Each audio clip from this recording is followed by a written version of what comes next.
ఆమోసు గ్రంథము 5వ అధ్యాయం 22వ వచనము 23వ వచనంలో ప్రభు చాలా స్పష్టంగా మాట్లాడుతున్నారు. నాకు దహన బలులను నైవేద్యములను మీరు అర్పించినను నేను వాటిని అంగీకరింపను. సమాధాన బలులుగా మీరు అర్పించు క్రొవ్విన పశువులను నేను చూడను. మీ పాటల ధ్వని నా యొద్ద నుండి తొలగనీయుడి. మీ స్వర మండలముల నాదము వినుటకు నాకు మనస్సు లేదు.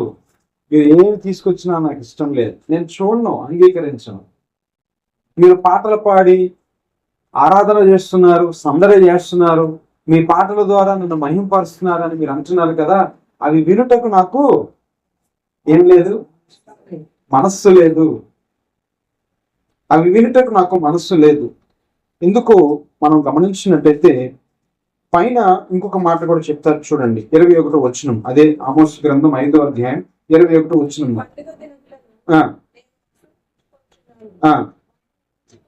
మీ పండుగ దినములను నేను అసహించుకొనుచున్నాను. ఇశ్రాయేలీయులకి కట్టడ 3 పండుగలు ఆచరించాలి. పస్కా పండుగ, కొత్త పండుగ, పర్ణశాల పండుగ. ఇవి 3 పండుగలు. ఖచ్చితంగా ఇశ్రాయేలీయులు ఈ 3 పండుగలు ఆచరించాలి. సంవత్సరానికి 3 పండుగలు: పస్కా పండుగ, కొత్త పండుగ, పర్ణశాల పండుగ. కాబట్టి ఈ పండుగలను ప్రభు ఏం చేస్తున్నాడట? 21వ వచనము, మీ పండుగ దినములను నేను అసహించుకొనుచున్నాను. ఎందుకు వద్దంటున్నాడు ప్రభు? ఆ పండుగలలో వారు అర్పించే బలులు గాని, దహన బలులు గాని, ఆ వాద్యములతో, నాట్యములతో, మరి ఆ యొక్క సంగీత నాదములతో దేవుని మహిమపరచడానికి వచ్చిన ఇశ్రాయేలు ప్రజల యొక్క పాటలు వినటానికి దేవునికి ఎందుకు మనసు లేదంట?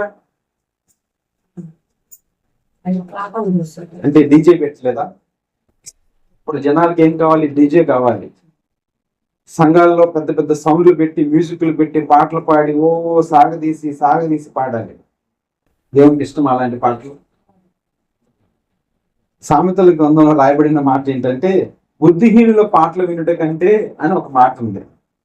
బుద్ధిహీనుల పాటలు వినుట కంటే వీటి యందు దేవుడు ఇష్టపడట్ల. మన పండుగలు, మనం తీసుకొచ్చే బలులు, మన కానుకలు, మన నైవేద్యాలు, లేదా మనం చేసే ఆరాధన, ఇవి కాదు ఆయన ఇష్టపడేది. మరి ఏమి ఇష్టపడుతున్నాడు చూడండి. అదే ఆమోసు గ్రంథము 5వ అధ్యాయం 24వ వచనంలో ప్రభు ఏం కోరుకుంటున్నాడు మన యొద్ద నుంచి? నీళ్లు పారినట్లుగా. ఏం కావాలట? నీళ్లు పారినట్లుగా ఏం కావాలి ఆయనకి? న్యాయం జరిగించాలట. ఆయన అదే కోరుకుంటున్నాడు మన యొద్ద నుంచి. మన పాటలు, మనం చేసే ఆరాధన, మన సంగీత నాట్యములు లేదా వాద్యములతో, వీటితో చేసే ఆరాధన కాదు ఆయన ఇష్టపడేది. ఇష్టపడతాడు. ఎప్పుడు ఇష్టపడతాడు? నీళ్లు పారినట్లుగా నీతిని, న్యాయాన్ని జరిగిస్తే అప్పుడు ఆరాధన చేస్తే ఆయన ఇష్టపడతాడు. అందుకే ప్రభు అంటున్నాడు, ఇవన్నీ నాకొద్దు, నేను అంగీకరించను, నేను చూడను, అవి నాకు అసహ్యము, మీ పాటలు వినటానికి నాకు మనసు లేదు. మరి ప్రభు ఏం కోరుకుంటున్నాడు, ఏం ఆశిస్తున్నాడు మన నుంచి అని వాక్యం ద్వారా ప్రభు మనతో మాట్లాడుతున్నాడు. నీళ్లు పారినట్లుగా న్యాయము జరగనీడి, గొప్ప ప్రవాహం వలె. ఏం కావాలి? అది కావాలి. మనము నీతి జరిగించే వారంగా ఉండాలి, న్యాయాన్ని జరిగించే వారంగా ఉండాలి. అందుకే హోషేయ గ్రంథము 4వ అధ్యాయం, హోషేయ గ్రంథము 4వ అధ్యాయం 1వ వచనాన్ని చూడండి. హోషేయ గ్రంథము 4వ అధ్యాయం 1వ వచనం. హోషేయ గ్రంథము 4వ అధ్యాయం 1వ వచనం. ఇశ్రాయేలు వారలారా,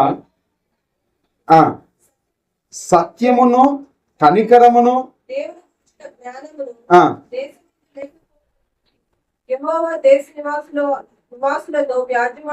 గొడవ పడుతున్నాడు. మీరు ఎందుకు నా సన్నిధికి వచ్చి ఇవన్నీ అర్పిస్తున్నారు? ఈ దహన బలులు క్రొవ్వినవి నాకెందుకు? 743వ పేజీ, 743వ పేజీ. ఇవన్నీ నాకెందుకు అని ప్రభువు ఇశ్రాయేలీయులతో వ్యాజ్యమాడుతున్నాడు. ఏమి లేదని వ్యాజ్యమాడుతున్నాడట. ఇశ్రాయేలు వారలారా, యెహోవా మాట ఆలకించుడి, సత్యమును కనికరమును దేవుని గుర్చిన జ్ఞానము దేశమందు లేకపోవట చూచి యెహోవా దేశ నివాసులతో ఎందుకు ఇవన్నీ మీరు తీసుకురావద్దు. మీ నైవేద్యములు, మీ బలులు, మీ పాటల ధ్వని, మీ సంగీత నాట్యములు ఇవన్నీ నాకు అవసరం లేదు. దేవుడు వివాదం గొడవాడుతున్నాడు తన ప్రజలతో.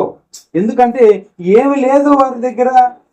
నీళ్లు పారినట్లుగా నీతి జరిగించే పరిస్థితి లేదు.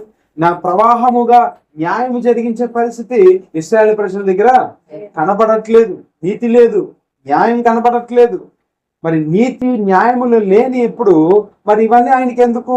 అందుకే ఆయన ఏం మాట్లాడుతున్నాడు ఇక్కడ చూడండి. అదే హోషేయ గ్రంథము 4వ అధ్యాయం 2వ వచనం చూడండి. హోషేయ గ్రంథము అబద్ధ సాక్ష్యము పలుకుటయు, అబద్ధమాడుటయు, హత్య చేయుటయు, దొంగిలించుటయు, వ్యభిచరించుటయు.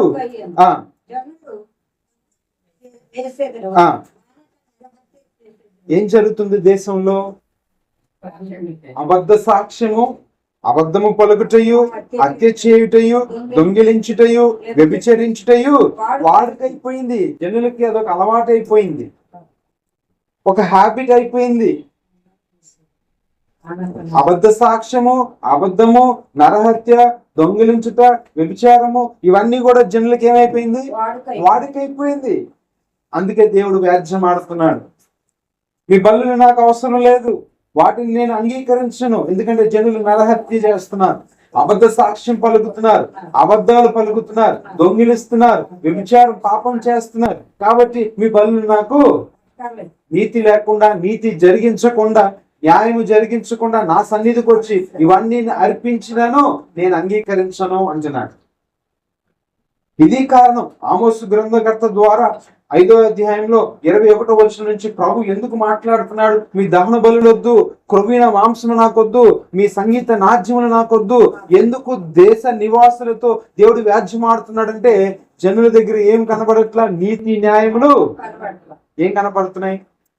అబద్ధం సాక్ష్యము కనపడుతుంది, అబద్ధం కనపడుతుంది, నరహత్య కనపడుతుంది, దొంగిలించడం కనపడుతుంది, వ్యభిచరించడం కనపడుతుంది. ఇవే కనపడుతున్నాయి తప్పితే దేవుడు ఆశించిన నీతి న్యాయము. ప్రభు ఆశించేది ఏంటంటే నీతి ఆశిస్తున్నాడు మన దగ్గర నుంచి. అందుకే నోవాహుని ఇష్టపడ్డాడు, అందుకే అబ్రహాముని ఇష్టపడ్డాడు, అందుకే యోబుని ఇష్టపడ్డాడు. జనుల దగ్గర ఏం కనబడట్లా ఈ రోజులు? అచ్చం అట్లాగే కనబడుతున్నాయి కదా. ఆమోసు గ్రంథకర్త ద్వారా ప్రభు ఏం మాట్లాడుతున్నాడో, ఇక్కడ హోషేయ గ్రంథకర్త ద్వారా ఏం మాట్లాడుతున్నాడో దేశంలో ఏం కనబడుతుంది? ఈ ప్రభు ఏం ఆశిస్తున్నాడో అవి కనబడట్లేదు మన దగ్గర. నీతి కనబడట్లేదు, న్యాయం కనపడట్లేదు. కానీ దేశంలో ఏం కనపడుతున్నాయట? అబద్ధం, అబద్ధ సాక్ష్యం, దొంగిలించుట, దేవునికి విరోధమైనవి కనపడుతున్నాయి. కాబట్టి తన ప్రజలైన ఇశ్రాయేలీలతో, తన ప్రజలమైన మనతో అంటున్నాడు, ఈ బలులు, ఈ క్రొవ్విన మాంసము, ఈ సంగీత నాట్యము నాకు అవసరం లేదు, నేను అంగీకరించను, నేను వాటిని చూడను. మీ పండుగలను నేను అసహించుకుంటున్నాను, ఇవి నాకు అవసరం. కానీ ప్రభుకి ఏం కావాలంటే నీతిని జరిగించే వారంగా మనం ఉండాలి, న్యాయాన్ని జరిగించే వారంగా మనం ఉండాలి. చూడండి, అదే యెషయా గ్రంథము 59వ అధ్యాయం, యెషయా గ్రంథము 59వ అధ్యాయం 4వ వచనాన్ని చూడండి. దేశం ఎలా ఉందో చూడండి, జనులు ఎలా ఉన్నారో చూడండి. నీతిని బట్టి ఎవడును సాక్ష్యము పలుకడు.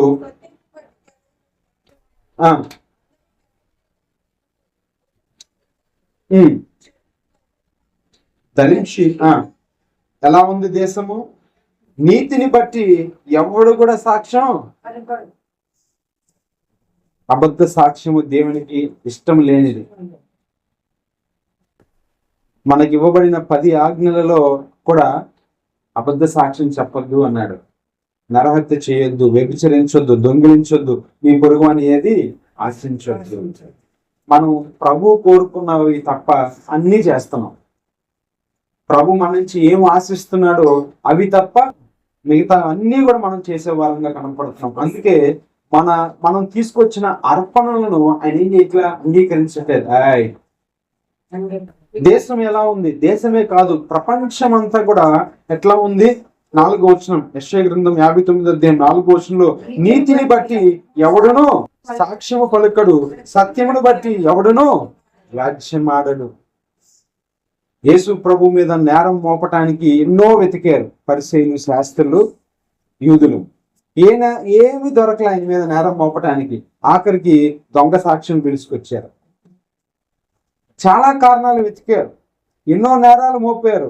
పిలాతు అన్నాడు, వారు చెప్పిన నేరాలన్నిటిని విని, ఇతని యందు ఏ పాపం నాకు, మీరు చెప్తున్నట్టు వీడిని సిలువ వేయుటకు ఇతని యందు నేరం నాకేమి కనపడాల. ఎన్నో నేరాలు మోపారు. దేశం అంతా ఎట్లా ఉందంట?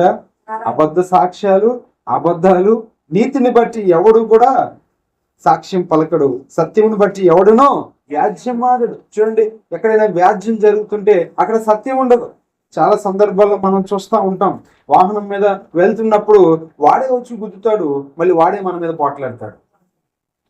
ముందే మనం వాడి మీద పోట్లాడతామని ముందే వాడు మన మీద ఏం చేస్తాడు? నువ్వే రాంగ్ రూట్ లో వచ్చావు, నువ్వే నన్ను. సత్యాన్ని బట్టి వ్యాజ్యం ఆడుతున్నారా ఎవరైనా? నీతిని బట్టి సాక్ష్యం పలుకుతున్నారా? జనులు ఎట్లా ఉన్నారు? అట్లా ఉన్నారు. మరి నేటి దినాల్లో కూడా ప్రజలు, దేశము అట్లాగే ఉంది. కాబట్టి ప్రభు అంటున్నాడు, నీ నైవేద్యాలను నేను అంగీకరించను, నీ కొవ్విన దహన బలు నాకు అవసరం లేదు అని ప్రభు హెచ్చరిస్తున్నాడు. చూడండి, ప్రభు ఏం కోరుకుంటున్నాడు? యెషయా గ్రంథంలోనే 61వ అధ్యాయం, యెషయా గ్రంథము 61వ అధ్యాయం 8వ వచనం చూడండి.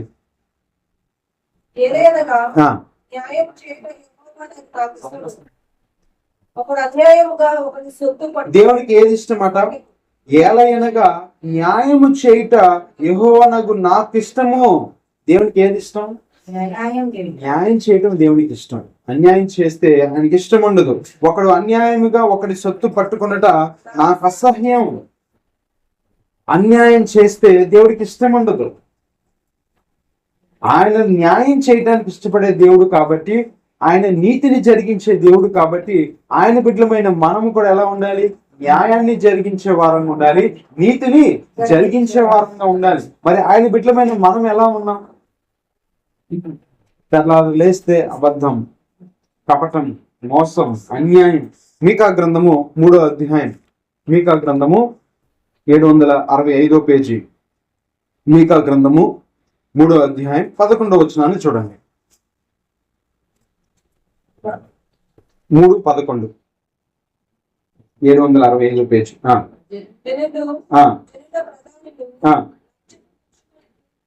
ఏం తీసుకొని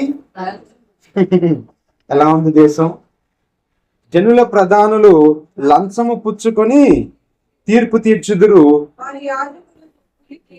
వారి యాజకులు కూలికి బోధింతురు. ఎలా ఉన్నారట జనులు? తీర్పు తీర్చేవారేమో లంచం తీసుకుంటున్నారు, 3:11. తీర్పు తీర్చేవారేమో లంచం తీసుకుంటున్నారు, బోధించేవారేమో కూలికి బోధిస్తున్నారు. మరి ప్రవక్తలేమో ద్రవ్యము కొరకు సోదె, డబ్బుల కోసం లేనిపోని సోది. అంటే ఏం చెప్పండి? చాలాసార్లు మనం అంటాం, సోది చెప్పమాకరా అంటాం. అంటే లేనివి చెప్తున్నాం అని అర్థం. అవునా? డబ్బుల కోసమేమో లేని మాటలు చెప్తున్నాం, ద్రవ్యమును ఆశించి లేని మాటలు పలుకుతున్నాం, లంచం తీసుకొని తప్పు తీర్పులు తీరుస్తున్నాం. జనులు ఎట్లా ఉన్నారు? మరి ఇలాంటి జనులు మరి న్యాయము జరిగించుట, నీతి జరిగించుట ఇష్టపడే దేవుడి దగ్గరికి మరి లంచం తీసుకొని తీర్పు తీర్చొచ్చి దేవుని ఆరాధన చేస్తానంటే దేవుడు ఇష్టపడతాడా? ఆయనేమో న్యాయం చేయడానికి ఇష్టపడే దేవుడు, అన్యాయం చేస్తే నచ్చని దేవుడు. అలాంటి దేవుడి దగ్గరికి మనము లంచం తీసుకొని వచ్చి మరి ఆ లంచంలో నుంచి చాలా మంది కానుకలేస్తా ఉంటారు. అన్యాయంగా తీసుకున్న దాంట్లో నుంచే దేవునికి ఇస్తా ఉంటారు. అన్యుడు చేసే పని ఏంటి? అక్రమంగా సంపాదించి మరి అదే తీసుకెళ్లి కానుకలేస్తా ఉంటారు. మరి వాళ్ళ దేవుడికి ఇష్టమేమో, మన దేవుడికి ఇష్టమో. ఎందుకంటే మన దేవుడు ఎలాంటి దేవుడట? న్యాయం చేయట యెహోవానగు నాకు ఇష్టము. న్యాయం చేసే దేవుడు, అన్యాయాన్ని సహించని దేవుడు. మరి అలాంటి దేవుని దగ్గరికి మనం వస్తూ మరి లంచం పుచ్చుకోనో లేదో ద్రవ్యం కొరకు లేనిపోని మాటలు చెప్పి అబద్ధ సాక్ష్యాలు పలికే వారంగా మనం ఉంటే దేవుడు మన అర్పణ అంగీకరిస్తారా? అందుకే అంటున్నాడు నేను అంగీకరించను. ఇక నాకు వద్దు. ఏం కావాలట చూడండి, ఏం కావాలి? సామెతల గ్రంథము 21వ అధ్యాయం, సామెతల గ్రంథము 21వ అధ్యాయం 3వ వచనాన్ని చూడండి. సామెతల గ్రంథము 21వ అధ్యాయం 3వ వచనం.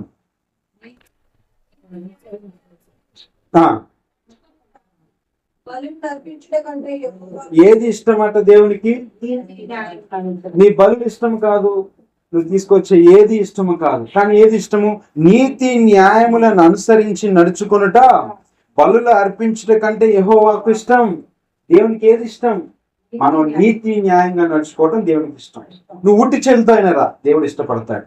కానీ నీతి న్యాయం జరిగించి దేవుడి సన్నిధికి వస్తే నువ్వేం తీసుకురాకపోయినా ఆయనకి ఇష్టం. నువ్వేం తీసుకురాకపోయినా ఆయన ఇష్టమే. కానీ నువ్వేం తీసుకురావాలి? దేవుడి సన్నిధికి వస్తూ నీతి జరిగిస్తూ రావాలి, న్యాయాన్ని జరిగిస్తూ దేవుని సన్నిధికి రావాలి. కానీ ఇశ్రాయేలు ప్రజలు మరి లంచము పుచ్చుకొని, వారి అధిపతులు లంచం పుచ్చుకొని తీర్పు తీరుస్తున్నారు. వారు ద్రవ్యమునకై సోద చెప్తున్నారు. వారు కూలికి బోధించేవారుగా ఉన్నారు. మరి అలాంటి ప్రజలు దేవుని దగ్గరికి వచ్చి మరి ఆరాధన చేస్తే దేవుడు ఆరాధన ఇష్టపడతాడా? కాబట్టి మన హృదయాన్ని మనం ఒకసారి పరిశీలన చేసుకుందాం. ఆ యెషయా గ్రంథంలోనే, యెషయా గ్రంథము 11వ అధ్యాయం, యెషయా గ్రంథం 11వ అధ్యాయం 5వ వచనాన్ని చూడండి. యెషయా గ్రంథము 11వ అధ్యాయం 5వ వచనం. అతని నడుమునకు నీతియు, దేవుడు ఏం ధరించుకొని ఉన్నాడంట?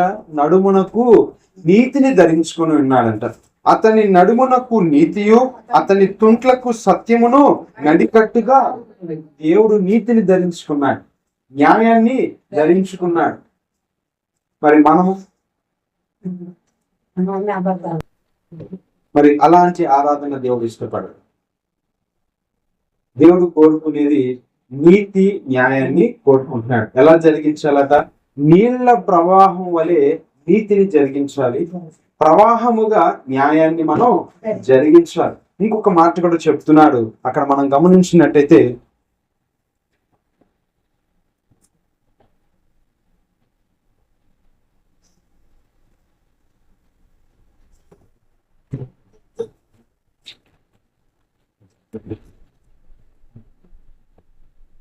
యెషయా గ్రంథము 63వ అధ్యాయం, యెషయా గ్రంథము 63వ అధ్యాయం 8వ వచనం చూడండి.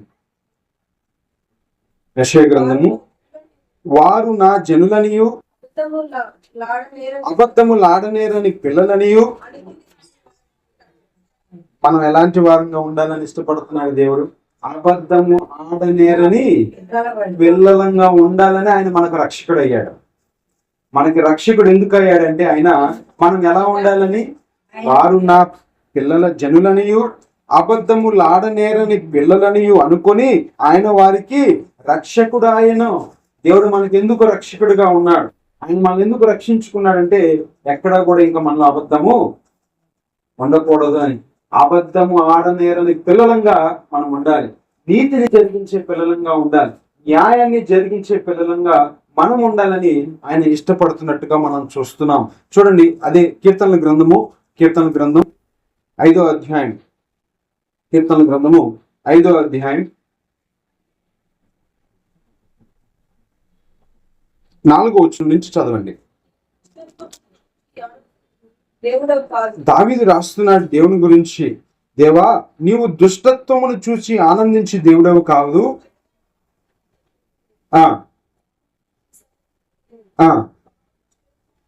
పాపము చేయు వారందరూ నీకు అసహ్యులు.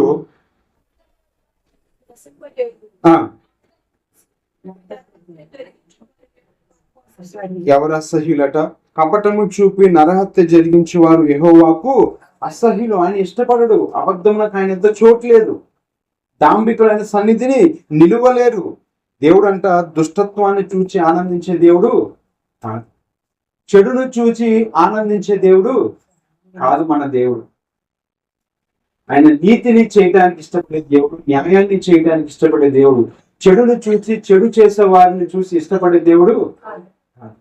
చెడును చూస్తే ఇష్టపడతాడా? అందుకంటున్నాడు, వారు నా జనులనియు అబద్ధమాడనేరలేని ప్రజలనియు. మనం ఎలా ఉండాలి? అబద్ధమాడని ప్రజలుగా ఉండాలి, నీతిని న్యాయాన్ని జరిగించే ప్రజలుగా ఉండాలి. ఎందుకంటే ఆయన దుష్టత్వం చూసి ఆనందించే దేవుడు, చెడుతనములకు ఆయన యొద్ద చోటే లేదు. మరి ఆయన బిడ్డలమైన మనము ఎలా ఉండాలి? అందుకే అంటున్నాడు 5వ అధ్యాయం, అదే 5వ అధ్యాయము 9వ వచనంలో, వారి నోట యథార్థత లేదు, వారి అంతరంగము ఎలా ఉంది? యథార్థత లేని వారంగా మనం ఉన్నామేమో. వారి కంఠము తెరచిన సమాధి, వారు నాలుకతో ఇచ్చకములాడుదురు. అంటే ప్రభు మనల్ని ప్రశ్నిస్తున్నాడేమో, మనల్ని అందరినీ ప్రశ్నిస్తున్నాడేమో. నీతిని జరిగించుటకు ఇష్టపడే దేవుడు, నీతి న్యాయములు ఆయన సింహాసనములకు ఆధారములని కీర్తన గ్రంథంలో రాయబడింది. ఆయన సింహాసనానికి ఏంటంటే ఆధారం? నీతి న్యాయాన్ని ఆధారంగా చేసుకున్నవాడు, నీతిని నడుకట్టుగా తుంట్లకు న్యాయాన్ని ధరించుకున్నవాడు, నీతిని చేయట న్యాయం చేయట ఇష్టపడే దేవుడుగా మన దేవుడు ఉన్నప్పుడు మరి మనం ఎలా ఉండాలి? అందుకే ఆయన అంటున్నాడు, ఇవన్నీ నాకు అవసరం. నీతి న్యాయమును అనుసరించి నడుచుకునుట బలులు అర్పించుట కంటే యెహోవాకు ఇష్టం. ఆయన ఏం కోరుకుంటున్నాడు మన యొద్ద నుంచి అంటే నీతిని న్యాయాన్ని కోరుకుంటున్నాడు. అబద్ధాన్ని కోరుకోవట్లేదు, దుష్టత్వాన్ని కోరుకోవట్లేదు, చెడుతనాన్ని అంతకన్నా కోరుకోవట్లేదు. మన దగ్గర నుంచి ఆయన కోరుకునేది ఏంటంటే మనం నీతిగా నడవాలి, న్యాయంగా నడవాలి. అందుకని నోవాహు జీవితంలో నుంచి ఒక మాట ఇక్కడ రాస్తున్నాడు. 6వ అధ్యాయం, ఆదికాండం 6వ అధ్యాయంలో, నోవాహు తన తరములలో నీతిమంతుడు, అందుకే ఆ కుటుంబాన్ని రక్షించుకున్నాడు. నీతిగా జీవించిన నోవాహుని రక్షించుకోవడానికి గల కారణం ఏంటంటే నీతి మరణం నుండి తప్పించును రక్షించును అని సామెతల గ్రంథంలో రాయబడిన మాట. మనము నీతిగా నడవాలి, న్యాయంగా నడవాలని ప్రభు కోరుకుంటున్నాడు. అట్టి కృప దేవుడు మనందరికీ అనుగ్రహించును గాక. దేవుడి కొద్ది మాటలు మన వినికిడిలో దీవించును గాక. ఆమేన్. ఆరాధన చేద్దాం. నీతిని జరిగించే దేవుడు మన యొద్ద నుంచి కూడా నీతిని ఆశిస్తున్నాడు. మన యొద్ద నుంచి బలులు కోరుకోవట్లేదు, నైవేద్యాలు కోరుకోవట్లేదు, ఇంకేమీ కోరుకోవట్లేదు. కానీ మనము నీతిగా నడవాలి, న్యాయంగా ప్రవర్తించాలని ప్రభు ఇష్టపడుతున్నాడు. జనులు ఎట్లా ఉన్నారనేది ప్రభు మన ముందు ఉంచారు. లంచము కొరకై, ద్రవ్యము కొరకై, మరి వ్యర్థమైన వాటిని అనుసరించే వారుగా ఉంటున్నారు. దేవుడు వాటిని ఇష్టపడట్లేదు. నేను అబద్ధాన్ని ఇష్టపడను, దుష్టత్వం నా ఎద్దకు చోట్లేదు అని చెప్తున్నాడు. అంతరంగములో ప్రభు యథార్థతను కోరుకుంటున్నాడు.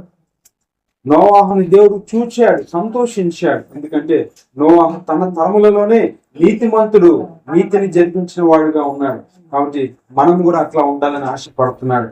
ఆరాధన చేద్దాం. మనం అలా ఉండాలని ఆయన మనల్ని పాపంలో నుండి రక్షించుకున్నాడు. మనం అలా జీవించాలని ఆయన ప్రజలమని మనల్ని రక్షించుకున్నాడు. మనము అబద్ధమాడని ప్రజలుగా ఉండాలని ఆయన ఇష్టపడుతున్నాడు. అందుకే ఆయన మనల్ని దుష్టత్వం నుంచి, పాపం నుంచి రక్షించుకున్నాడు. మనం అబద్ధమాడని ప్రజలుగా ఉండాలి, నీతిని న్యాయాన్ని జరిగించే ప్రజలుగా మనం ఉండాలని ఆయన ఇష్టపడుతున్నాడు.